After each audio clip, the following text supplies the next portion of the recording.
असम के मुख्यमंत्री हेमंत कुमार विश्व शर्मा का तौर तरीका मुसलमानों के खिलाफ है।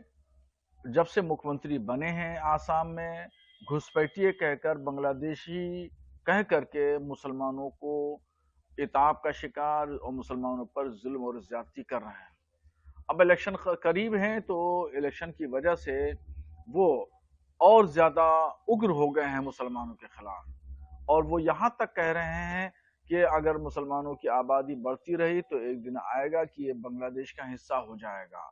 अब क्या कितनी बेतुकी बातें कह रहे हैं। वो देश एक प्रदेश के मुख्यमंत्री हैं।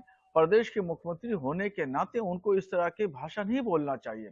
सबको साथ, सबका विकास, सबके विश्वास के साथ में काम होना चाहिए।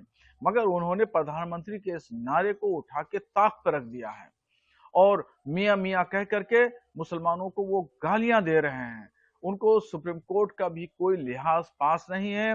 सुप्रीम कोर्ट ने वहां पर रह रहे गरीब मुसलमानों के रहने सहने व्यवस्था करने का आदेश दिया था।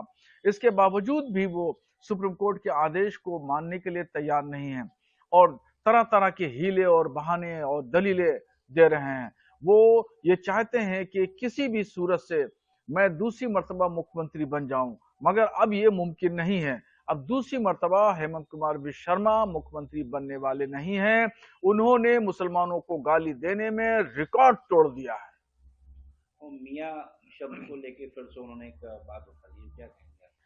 वो मुसलमानों को लफ्ज मुसलमान नहीं इस्तेमाल करते हैं, बल्कि वो मियाँ का शब्द इस्तेमाल करते हैं मुसलमानों के लिए।